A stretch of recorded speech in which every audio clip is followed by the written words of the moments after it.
Hello viewers, আজকে আমরা আলোচনা করব এক্সপার্ট অপিনিয়ন বা বিশেষজ্ঞের মতামত নিয়ে। পূর্বের লাইভে কিছু নেটের কারণে এটি কেটে যায়। আমি পুনরায় আবার চলে আসলাম আপনাদের সাথে। আমি অ্যাডভোকেট সরল কুমার রায়, সুপ্রিম কোর্ট অফ বাংলাদেশ।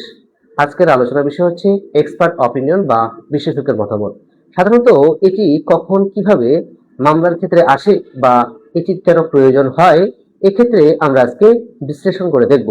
সাধারণত ক্রিমিনাল মামলার ক্ষেত্রে যখন একজন ব্যক্তি খুন হয়ে যায়, অর্থাৎ মার্ডার কেস, এটি সম্পর্কে বলা আছে সেকশন 302 অফ পিনাল কোড 1860। তাহলে এই ধরনের মামলায় অনেক সময় যে মেডিকেল রিপোর্ট, এর জন্য একজন এক্সপার্ট দরকার, সেটা হচ্ছেন ডাক্তার বিশেষজ্ঞ। তো এই ট্রায়ালটি শুরু হওয়ার পর আদালত যদি মনে করে যে ডাক্তারের সাক্ষীর প্রয়োজন, সেক্ষেত্রে সেই ডাক্তারকে সাক্ষী হিসেবে ডাকতে পারেন। অর্থাৎ ধরুন এই ক্রিমিনাল মামলা যেহেতু একটি আমলযোগ্য অপরাধ এবং এই মামলাটি থানায় হয়, মামলাটি থানায় হওয়ার পর যখন ম্যাজিস্ট্রেট কোর্টে থাকে, অর্থাৎ জিআর থেকে ম্যাজিস্ট্রেট কোর্টে প্রয়োজনে উঠানো হয় যখন যেটার মানে ডেট থাকে। কিন্তু যখন চার্জশিটটা পাঠানো হয়, অর্থাৎ থানা থেকে যখন ইনভেস্টিগেশন অফিসার চার্জশিটটি পাঠায় কোর্টে, তখন সেটি আবার বদলি হয়ে যায় ট্রায়াল কোর্টে এবং এটি ট্রায়াল হয় সেশন কোর্ট। তো সেশন কোর্টে যখন ট্রায়ালটি শুরু হয়, সেক্ষেত্রে এক্সপার্ট অপিনিয়নের প্রয়োজন চলে। অর্থাৎ একজন ব্যক্তি কিভাবে খুন হয়েছে বা ঘটনার কতক্ষণ সময় পর সে মারা গেছে, কিভাবে মারা গেছে, এই বিষয় সম্পর্কে একজন বিশেষজ্ঞ অর্থাৎ ডাক্তারের মতামতের প্রয়োজন হয়। এক্ষেত্রে একজন ডাক্তারকে সাক্ষী হিসেবে আদালত ডাকতে পারে এবং সেখানে এই যে ডাক্তার রয়েছেন তার মতামত নিতে পারে। কারণ এই ধরনের মামলার ক্ষেত্রে একজন আসামিকে সাক্ষী প্রদান করা, অর্থাৎ একজন ব্যক্তিকে বা একজন আসামিকে কনভিকশন করার আগে আদালত সবকিছু বিবেচনা করেন, পর্যালোচনা করেন এবং যত ডকুমেন্টস রয়েছে সেগুলোকে সাধারণত এখানে প্রসিকিউশন যে সাক্ষীগুলো দেয়, অর্থাৎ প্রসিকিউশন বলতে বোঝায় যে যেহেতু এটি একটি রাষ্ট্রপতি মামলা, অর্থাৎ যে ভিকটিম মারা গেছে তার পরিবার অথবা তার আত্মীয় স্বজন অথবা যে ঘটনাস্থলে বা প্রতিবেশী যারা ছিল এই ঘটনা সম্পর্কে যারা জানে তাদেরকে সাক্ষী করা হয়।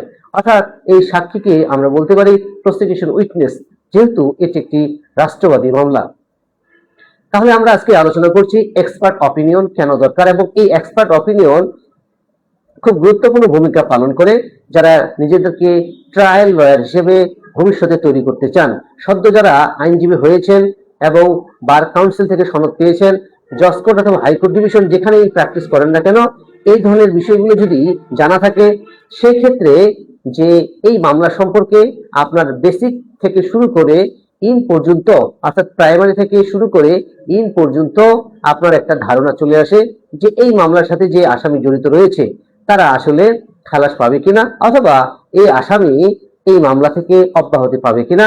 এই বিষয়টি যখন আপনার আইনগতভাবে ভিত্তি থাকবে, অর্থাৎ এই মতামতের উপর, তখন ক্লায়েন্ট যখন শুনবে এবং কি ক্লায়েন্ট যখন শুনবে বা ক্লায়েন্টের যারা আত্মীয় স্বজন বা রিলেটিভ যখন আপনার কাছে আসবে, তারা তখন এই মামলাটি আপনাকে দিয়ে পরিচালনা করার জন্য তাদের কাছে মনে হবে যে আপনি একজন বিশ্বাসযোগ্য এবং এই মামলায় আপনি তাদের রেমিডি দিতে পারেন।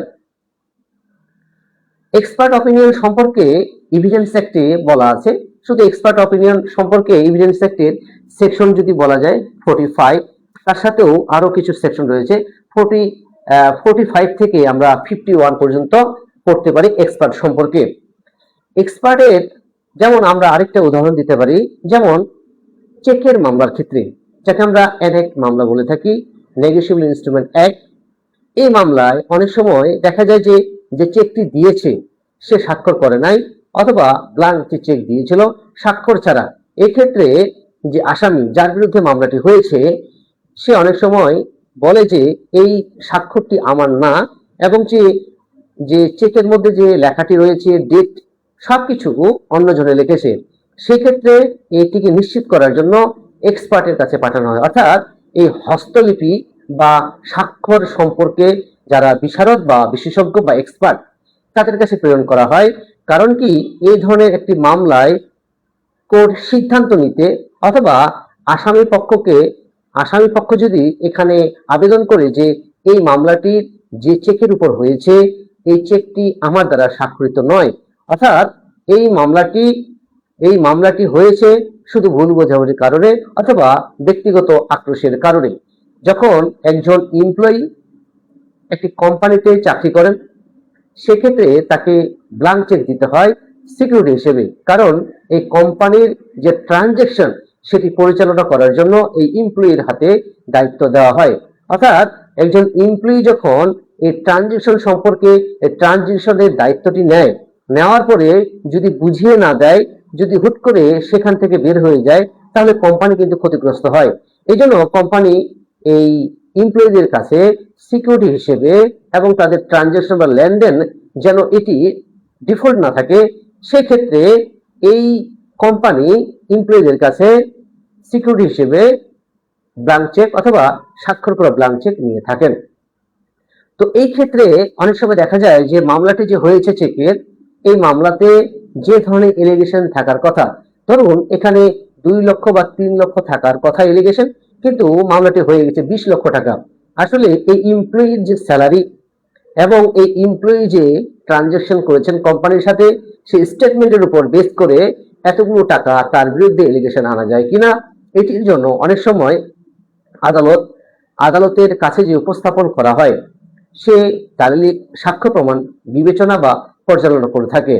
আমার একটা অভিজ্ঞতা থেকে আমি বলি, আমার একটা 2টা মামলা চলছে, একটি প্রায় 2.5 কোটি, আরেকটি হচ্ছে 2,49,00,000, প্রায় 5 কোটির মতো। তো এখানে যে বিষয়টি বলা হয়েছে যে এমপ্লয়ি, অর্থাৎ এখানে 2জন আসামি, দুজনেই ওই একই কোম্পানিতে এমপ্লয়ি ছিলেন এবং এখানে কমিশনে সে কোম্পানির যে প্রোডাক্ট রয়েছে সেটা বিক্রি করে দেন। কিন্তু মামলাটি করার পর এই এমপ্লয়ি যে ট্রানজাকশন করেছে কোম্পানির সাথে, ধরুন যে 1 বছরে তারা সেল করেছে প্রায় 10 কোটি টাকার। 10 কোটি টাকার মধ্যে তারা যে সেখান থেকে কমিশন পাবে 10 লক্ষ টাকা, সেটি কোম্পানি তাদেরকে না দিয়ে এই 10 কোটি টাকার যে ট্রানজাকশন যে ডিফল্ট হয়েছে এটি দেখিয়ে তাদের বিরুদ্ধে মামলা করে দেয় প্রায় 2.5 কোটি টাকার।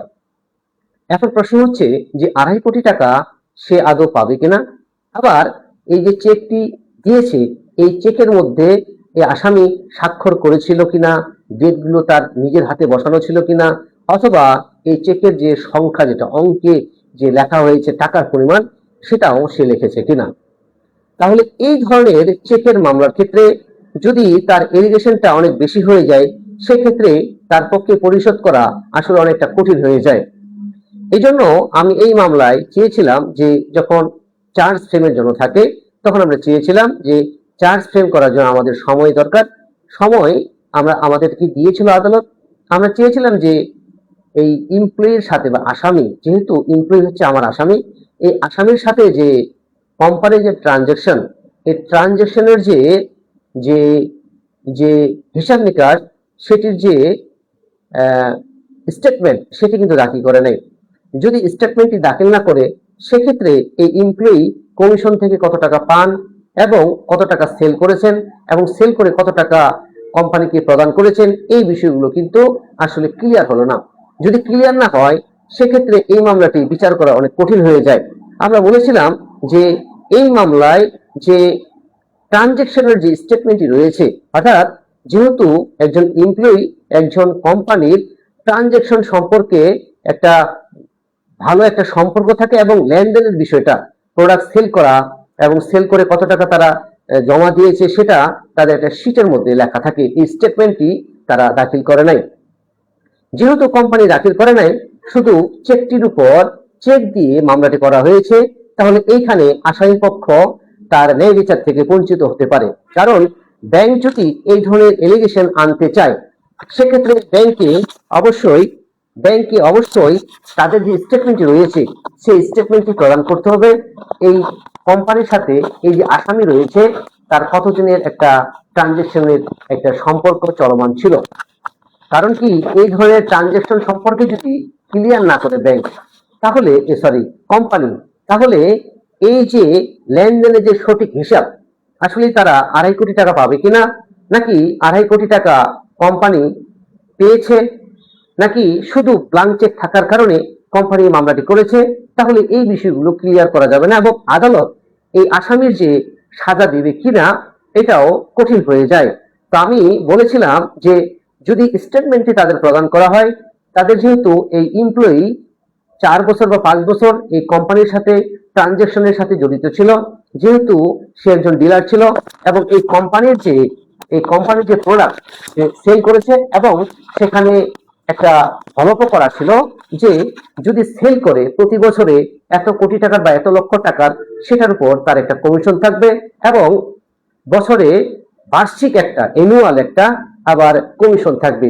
এই সকল কমিশন এবং সেলের উপর কত টাকা সেল করা হয়েছে এটির যে সঠিক যে নিরূপণের জন্য বা পরিমাপ করার জন্য যে স্টেটমেন্টটি দরকার, সেই স্টেটমেন্টটি কোম্পানি দেয়নি। তার মানে এই ট্রায়ালের মধ্যে স্টেটমেন্টটি প্রদান করা একান্ত দরকার। এবং যদি এই চেকে যে মামলাটি করা হয়েছে, এই চেকে আসলে আসামি সেখানে স্বাক্ষর করেছে কিনা এবং তার হাতে লেখা ছিল কিনা এবং যে তারিখ রয়েছে এবং কি টাকার পরিমাণ যে অঙ্কে লেখা হয়েছে সেটি সে নিজে লিখেছে কিনা এটাও দরকার।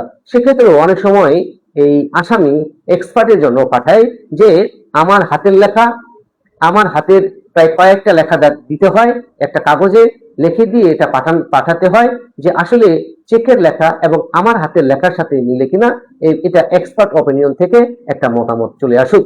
তো এই ধরনের মতামতের কারণে আসলে আদালতের কাছে অনেকটা সহজ হয়ে যায় সিদ্ধান্ত নেওয়া, আইনি সিদ্ধান্ত নেওয়া।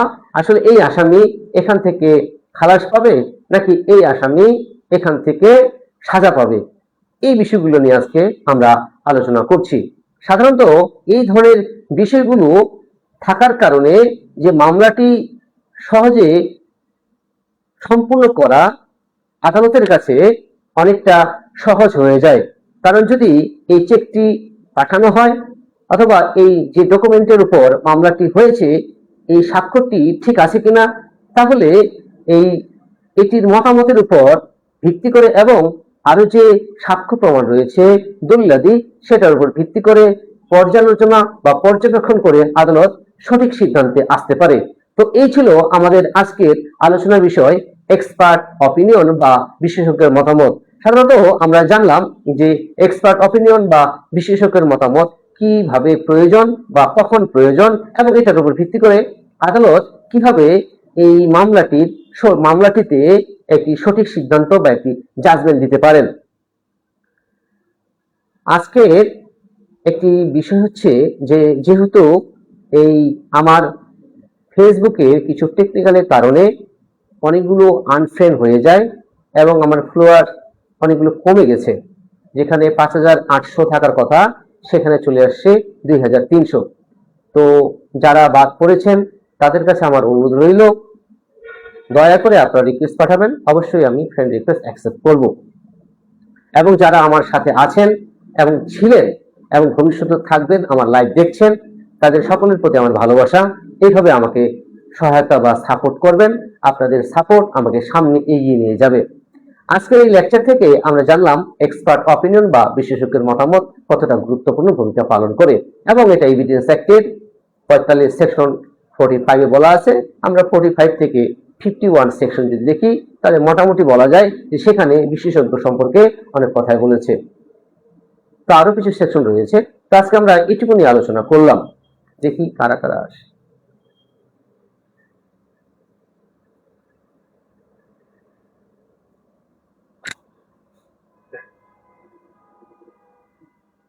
যে কোনো মামলার ক্ষেত্রে এই ধরনের এক্সপার্ট অপিনিয়ন, যারা ডাক্তার হতে পারেন অথবা হস্তলিপি বিশারদ বা বিশেষজ্ঞ হতে পারেন, তাদের কাছে এই এক্সপার্ট অপিনিয়ন চাওয়া হয় যাতে করে এই আদালত সঠিক সিদ্ধান্তে আসতে পারেন।